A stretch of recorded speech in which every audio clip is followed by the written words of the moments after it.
What are Broken Arrow's top 5 issues in the game?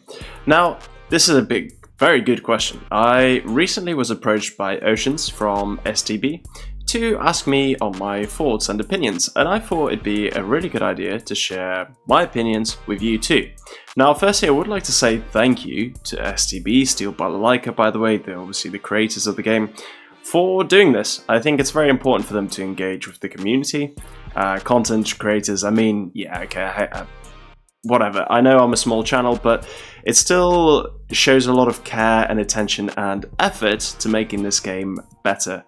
And honestly, one of the things that I hate is seeing Reddit, and Reddit is just an absolute minefield for a billion gazillion different opinions. So when they reach out to small targets, a very invested target audience, I think that is a much better approach for people who are really passionate about the game. And honestly, so I think a lot of content creators, YouTubers, whatever you want to call them, us, I suppose, have been asked about this. And I think that is absolutely the right approach. We're obviously very invested in the game because, well, we have entire channels dedicated to it. So yeah, whilst I don't think that I have, the best experience or the best ability, or maybe even the best understanding of the game, I know that a lot of things really irritate me, and there's a lot of things that I see time and time again coming up in the comments and in my discussions on Discord. Feel free to join it, by the way, where I do actually listen to a lot of what you guys have to say, and that helps shape my opinion. So yeah, I definitely think this is the way to go, and hopefully with all the feedback that, the top 5 issues that we feed back, then the game will be going in the right direction in terms of the priorities of things to fix and stuff like that. So without further ado, I think we should start with the things that I said. Now, I'm going to obviously not publish my words exactly, but I'll give you a good overview with video stuff to help explain my points a bit better. So let's get into it. So the first thing I really want to talk about is, I think, something that we can all agree: technical issues. Now, this game has been plagued with technical issues from the start, and in all fairness, I know that the team is the STB team, Steel Balalaika, is doing a lot of work. They've basically, since they've made all their millions from the initial sales, they haven't just gone on a luxury yacht trip like Wolf of Wall Street style and burnt all the money.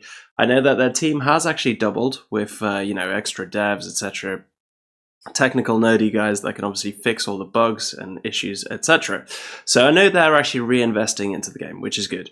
But let's talk about one of the biggest bugs for me, something that bugs me a lot, and that is smoke. Smoke is unbelievably painful in this game at the minute. Firstly, it doesn't work, and it turns out that the actual smoke bubble, so the sphere of the smoke, the actual, how the game registers it, a bit like hitboxes, is way smaller than what the actual smoke you see. Now, I get it, smoke disperses, and, it takes a while for smoke to, fully cover an area, but it's still an incredibly frustrating mechanic. It means that if you pop smoke, and then your vehicle moves even a centimeter or two away, that smoke is no longer going to protect it. Well, a centimeter or two forward, I should clarify, because that means you're going to be outside of the protection of the smoke. It's especially frustrating, so if you're moving, fast move down a road, you press the brakes and smoke out. Obviously, it takes a very short while for the vehicle to stop. But during that short while, the vehicle leaves the protection or hitbox of the smoke, and it can be easily continued to be targeted by the javelins, hellfires, ATGMs, etc. Very incredibly frustrating, kind of makes it, kind of pointless in occasions. Obviously, smoke walls are different because they're placed in advance and they're placed at the, well, it's a smoke wall. It's not just one little bit of smoke to protect the unit, but yeah, unfortunately, the line of sight really does block it. Now, other issues with smoke are things like the Derivace being able to fire through it at helicopters, but helicopters not being able to fire in. And stuff like, stingers, igglers, whatever, they have the same sort of perks on occasion. Now, the video that I'm showing you with reference to this is actually from another YouTuber, so I'll link his channel in the description below, because he's done a really good basic video of it, but it's in Russian, which obviously Well, I can speak it, if you didn't know. I mean, weird flex, but okay. But yeah, here's me just obviously talking about it with English commentary for you. You know, at this point is probably a really good time to say that actually I love this game. For me, the core game itself is actually perfect. Yeah. When you think about RTSs, you know you've got Rome Total War, Ruse back in the day, obviously War now, which we don't talk about on this channel, and a few others. But you know what? I find myself addicted to playing this every night, and I absolutely love it. Like the core game itself is just fantastic, isn't it? I mean, if you disagree with me, let me know. But there's no surprises that this game gets so many negative reviews, but still people spend so many hours on it. Like ultimately, the core of the game is the best RTS they've ever released. Let's just actually fix it. So yeah, on to the next point. So what's the next issue? Well, the next biggest issue for me is the Overkill Mechanic. Now, don't get me wrong, I absolutely love the fundamentals of the game, of that mechanic. It is absolutely very smart, very necessary, and a very good thing. In theory, it should be perfect. However, in reality, we see it often fall short, and because of that, we kind of, AA is less effective, there's a lot of disappointing results, and you can't help but scream at the computer being like, why the hell is this stupid game just not shooting down that one plane, despite the abundance of AA, aircraft, etc. fighters that you might have. Really frustrating. Let me borrow that video from that YouTuber again, that Russian YouTuber, to show you what exactly I mean. So here we have all the that's 7 Su-35s, right? And they're going to try and shoot down that F-35. So as you can see, only 2 of them will actually fire, because the game obviously calculates that you need 2 rockets to destroy the the F-35, which is ridiculous, right? We all know that in reality, that thing shouldn't be alive for any more than 5 seconds. So there we go, only 2 are going to fire, and essentially it gets away free. Now, when we look at AA systems firing, you see the absolute abundance of air systems stationed there, and yet only 1 fires at a time, because again, the computer, or the Overkill Mechanic, thinks that there's going to be more than enough to down the aircraft. And unfortunately, you know, things like line of sight and, you know, just going out of range, etc., means that your well-balanced, perfect little AA defense network is absolutely useless, you know, because ultimately, if that S-300 is firing at the target, the Panzer is not firing, which means that the aircraft is more survivable. For things like stealth aircraft especially, that's where I find that to be a problem, because they get away with it 9 times out of 10. I think I will actually read out what I wrote. I wrote quite simply, I completely get why it's in, but it needs to be reduced. Too many planes survive because of it. I would much rather see more missiles fired than see planes escape. And that is absolutely spot on. I mean, I know that I liked my 2-tube S-300 Antes. I know they only have 4 shots, but I would rather all 4 shots fired and I run out of ammo than see a plane survive back home on 1 HP. Incredibly frustrating mechanic. So the next thing I want to talk to you about is Arty and cruise missile spam. There we go, here come in the cruise missiles. Boom. This is footage from a very, very frustrating, incredibly annoying game that I had, where if you stood still for more than 5 seconds, you would be cruise missiled, airstriked, or Arty. Now, I don't mind airstrikes, apart from the issue that we just talked about. Overkill Mechanics obviously make US bias. Okay, that's pretty funny by me. This is after the update, by the way, so 1.011, you can see in the bottom left-hand corner there. So, as I was saying, if they fix the Overkill Mechanic and planes actually get shot down more, as they should be, then I don't mind people using airstrikes against me, because I have a chance to shoot back. However, when people use an endless supply of cruise missiles, Arty, etc., again, like they do in this game, obviously the team outplayed us with the flanking there, etc., it is just so boring and so tedious. There we go, more cruise missiles or MLRS, whatever that is, firing over there. This game we were getting absolutely battered non-stop by everything. And you guys should know me, if you've watched the channel before, you should know that I absolutely hate support players. I just think it's boring. It doesn't take much skill to set up your RT, MLRS, whatever, cruise missile, defense, ballistic missiles, whatever, and just sit there and keep firing it. It doesn't. There we go. Here comes the Arty. Doesn't take much skill at all. What I think should be done, like, by the way, don't get me wrong, I think Arty and support is an essential part of the modern battlefield. Essential. But just seeing it come in every 5 seconds, like, God forbid you stand still for more than 2 seconds and you get clapped, it's relentless. It's boring, it's tedious, it's unexciting. You know, I haven't bought a game just to play Artillery Simulator 25, sorry. Yeah, see, the solution, the very simple solution to that is just up the price and the delay in recharging. So again, if you make, once you've managed to kill the enemy Arty, usually it takes 5 minutes. They're back in full numbers and back to pounding your positions non-stop. Now, to be clear, support players hardly ever win. If they're just, because obviously you gain a lot more ground, you push through and whatever. But I'm of the opinion that as opposed to support stuff being fired at you every 5 seconds, it should be more in a clutch scenario, like for pushes. So like we see on the right, my teammate there, bombing Charlie, but then doesn't actually follow up with a push. So when you use support in that sense, I absolutely do think it should be in the game. But when it's just used sort of relentlessly every 5 seconds, because that's how the enemy's chosen to play their game, I really do hate it. And it is honestly, I know I'm not the only one. There we go. American terminal guidance working really well there. I know I'm not the only one. And I know that honestly, if this one little fix got fixed, I'd be much, much happier. Now, the next thing I want to talk about is how big, girthy cannons can have some performance issues. So if we look here, again, I'm using the another YouTuber's content here, so all reference and credit to him. Here we see an M10 Booker versus an Armata. Now, who do you think is going to win? Obviously, this situation is a bit false. Usually there's more units, etc. But ultimately, it is far too easy for a Booker to outflank and annihilate a T-14. Very easy. Now, if you saw there, obviously the tank shot at the armored vehicle, the Booker in this case, into the side. And all that did was a third damage, which is insane. Absolutely insane. The Booker is able to keep flanking and finish the tank off. I mean, I don't understand why these tank cannons are so feeble in the game.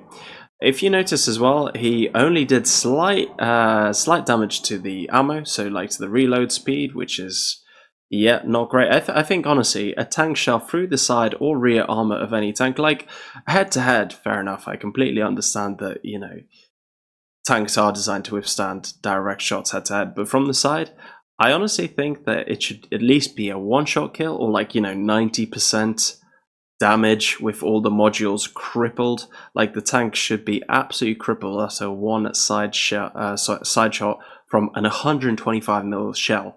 Like that is a big shell, or a 120mm shell, like in the Americans. And yeah, unfortunately, this game just doesn't cater for that mechanic. Like, if there isn't barely any reward for successfully ambushing even light tanks, like regardless of how antique, how advanced the tank cannon is, a shell through the side will fully penetrate and annihilate a tank. Everyone's played War Thunder, you guys know how, well, to be fair, it's kind of realistic, and that's how it should be in the game. So the option one is to one-shot tanks in the side, which I don't think is actually a really bad option. Tank guns do need to be powerful. Now, I know this game has had issues with tanks being a bit OP and players being too dependent on them, but again, if you make side armor thinner, which is what they've done, and you can expose infantry to more ambushy type operations, you really shouldn't have a problem. Now, before I talk about the last, which is potentially, yeah, it's going to be a sensitive issue for some people, and a lot of people might not like what I've got to say, but hey, it's my opinion. I welcome you to disagree with me. But before I go on to that, I think there's just a few ideas that would be kind of simple to put into the game, but would really be interesting. So for me personally, obviously you might know I'm an officer serving in the British Armed Forces. I would love a sixth spectator or commander slot for each team, where you can just obviously either just watch as a spectator if you wish, or lead the 5 players on the battlefield, obviously set up in your Discord lobby without having to micro yourself. Now obviously it is possible to do that with 5 players and play yourself, but I mean, that kind of defeats the purpose of being a general of the army and delegating to your 5 sub-officers, which I think would be really, really fun.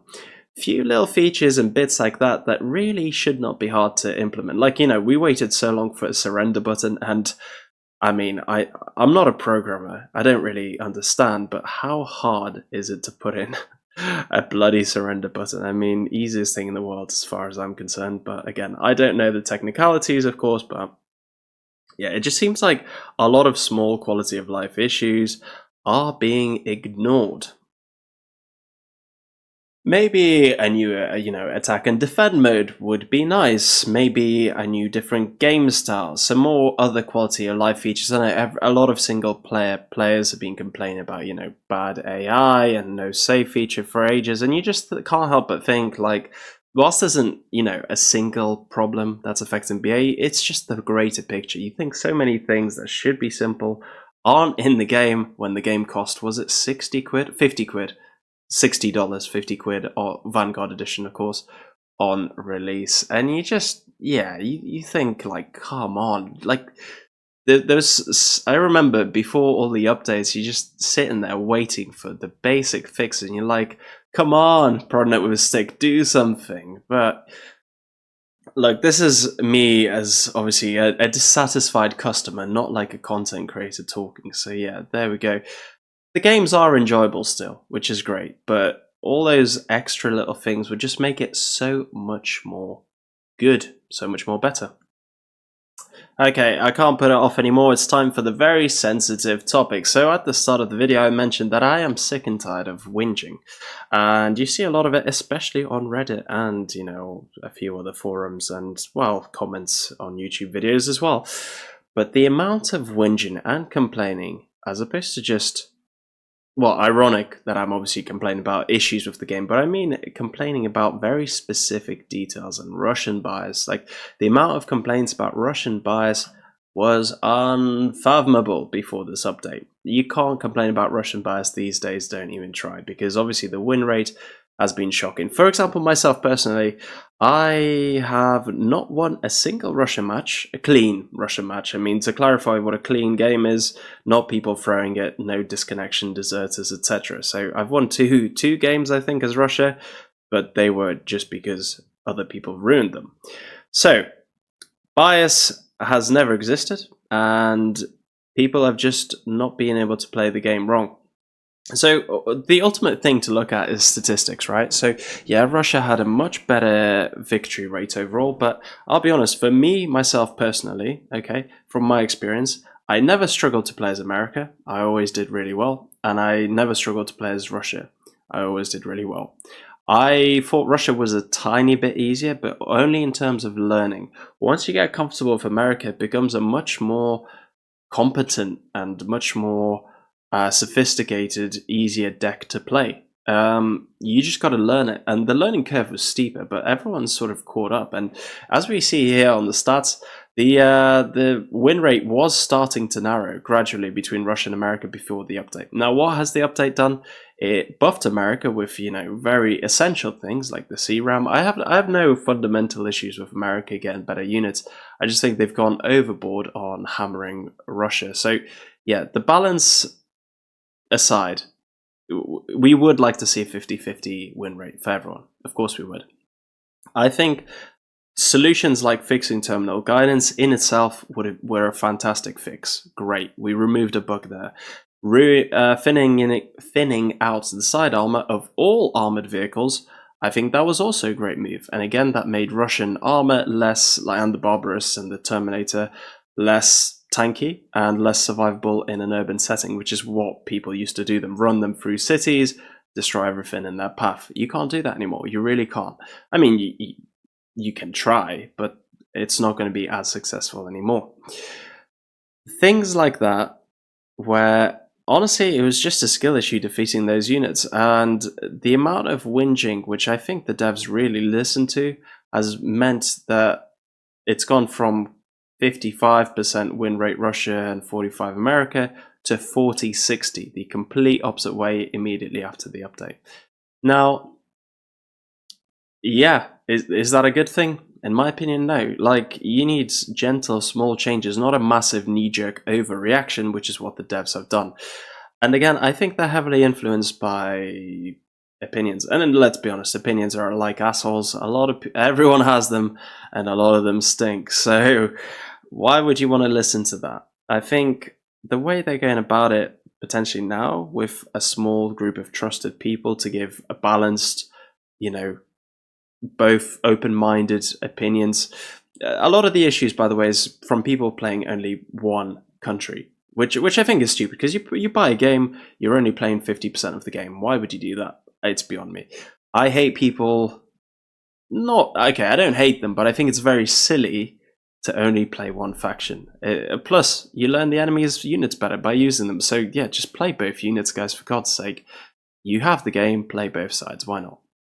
But anyway, I think a lot of the perceptions of bias and lack of knowledge about certain, characteristics of weapons and stuff just increases the whinging so much more, and I really can't stand it. I'm sick of reading it. Yeah, the update has put a quiet end to most of it, but keyboard warriors are not the way forward, and unfortunately we're seeing a lot of toxicness in this. And I mean, if I get a lot of hate comments, you're just going to prove my point right, that yeah, it's very frustrating to me to for a game which I like to think that I'm unbiased and open-minded, because I enjoy playing both factions. I really do. It's just nowadays they've done a complete 180 and made it. Russia is now unbelievably painful to try and win with. So yeah, they've made 50% of the game painful. There we go. That's my opinion. So less keyboard warriors and less toxic comments, etc. would be great. I want to be very clear. I absolutely have no issue with people expressing their opinion and, a constructive argument, a debate. No issue with that whatsoever. And you're more than welcome to have your opinion. And if you really detest what I'm saying, don't write hate comments. Prove me wrong. Tell me why I'm wrong and why. Don't just, write stupid messages and waste everybody's time. So there we go. That is my opinions on the top 5 things that we should change, or the top 5 biggest issues affecting the state of the game right now. Like I said at the start, overall, this is one of the best games I've played in a long time. Again, there's no secret that everybody keeps coming back to it, gagging for more. Anyway, recently I've been on a massive crusade to win as Russia. Like a bit of a warpath, I'm determined to win at least one clean game as Russia, and that's what I'm going to keep trying to do for the foreseeable. So until that happens, it is going to be a Russia-centric city. So you're going to see my elo keep dropping down. Not that it's that important, but yeah. Maybe some American games as well. But otherwise, I hope you've enjoyed what I've had to say. Please do like and subscribe if you want more of my stuff. But again, if you really hate me and disagree, no one's forcing you to watch my videos. Take care, guys. Lots of love. See you next time. Bye-bye.